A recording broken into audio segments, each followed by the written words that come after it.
Is from Bilal. He says, I like a girl and I'm thinking of marrying her, but she wears makeup outside and she shows a little bit of her hair when she wears hijab.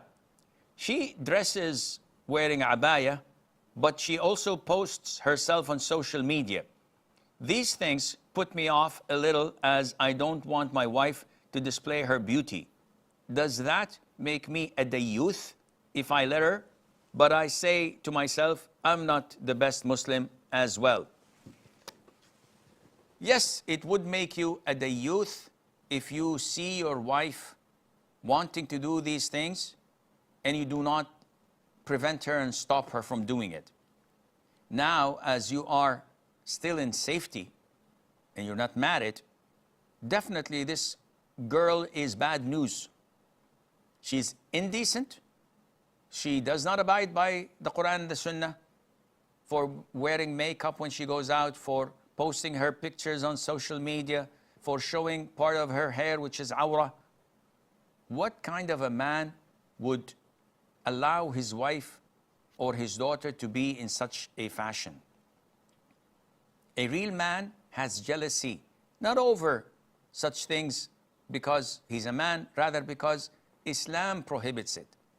So even if his son were to smoke or watch haram and filthy scenes or shave his beard, he would have the jealousy for the sake of Allah, for the deen. So the advice is, no real Muslim, let alone a man, would marry such a girl with such dealings and doings.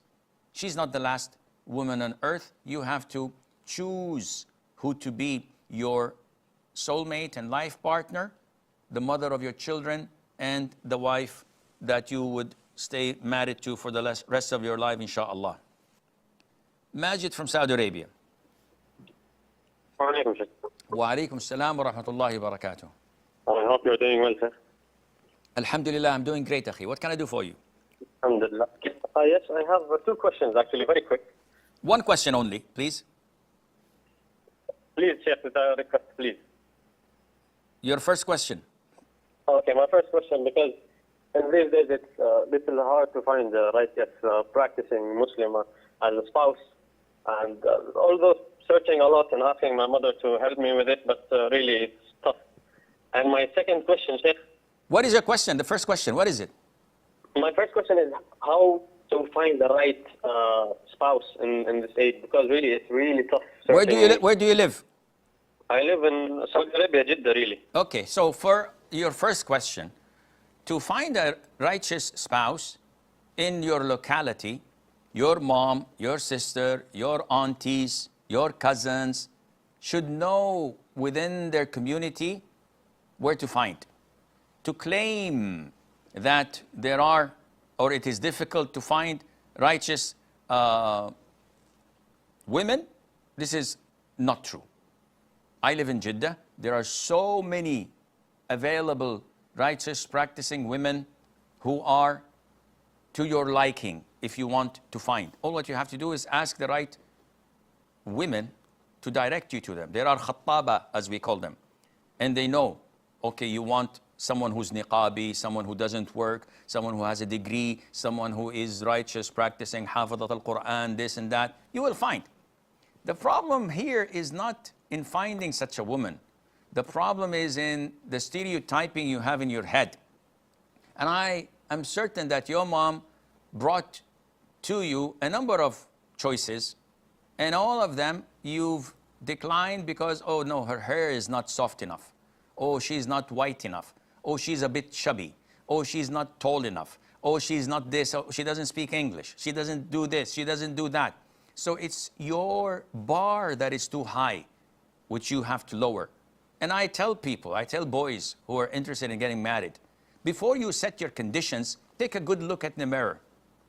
Do you fit the conditions that a woman is looking for you for? Are you her knight in shining armors?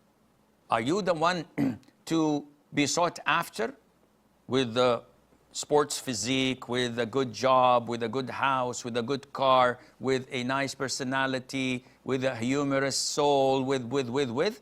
Or not any of the above. So it's all about demand and supply, and it's all about what you bring to the table that would count.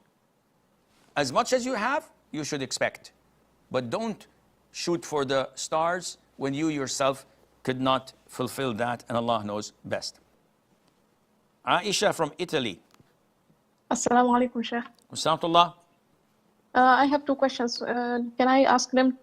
Only one. Do I have to? Only okay. I wanted to ask, what's the ruling on a woman who doesn't want to get married for no legitimate reason? She is going against the Sunnah, and she is the one who will regret this when she's maybe 35 years old or more. And there are so many unmarried women. Is she sinful? It depends. If she has no desire to be married, no natural inclination to be fulfilled, and there is no fitna or temptation upon her, no, she's not sinful. But this is not natural nor normal. And I know a lot of women who are dying to get married and are unable to do so. Some of them because they've raised the bar so high until they are too late. They're in their 60s now. Before they said, no, he has to be my age. No, he has to be in the same level of my financial status and social status. Then they said, okay, he has to be with 5, 10, 6 years difference. He has to be handsome. He has to be this. When they reach 35 and 40 years of age, those proposing are 10 or 15 years older, and they still were defiant. When they're 50 years of age, those proposing are in their 70s, not looking for a wife, rather for a nurse to take care of them. And still, they're defiant. Now, they're willing to marry anything. But the demand is far, far less than the supply. Who would marry someone this old when they can get a 17 or 18 years old, young and beautiful and healthy woman? Demand and supply. It's the same thing with men and women. Don't think it's only favoring men over women. No, it's the same thing, demand and supply. But the demand over women is far less than the demand over men, and Allah knows best. Yunus from Germany. Alaikum salam wa rahmatullah. So I'm a student. I don't have income. I don't have any wealth. I'm stone broke. And I may have some debts. And now the thing is, in my situation, is it okay to get married to another student who is in the same financial situation?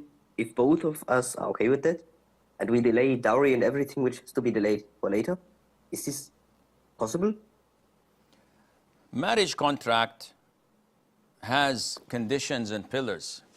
So if the guardian of the girl, who is her father usually, allows her to marry, and she accepts to marry, knowing your conditions, and they are fine with delaying the mahar for a year or two or more until you earn and make money, and they are fine with her living with her parents and you living with your parents and meeting every now and then, the marriage as a marriage contract is valid and it's halal. But who would accept such a marriage? This is something you have to find out.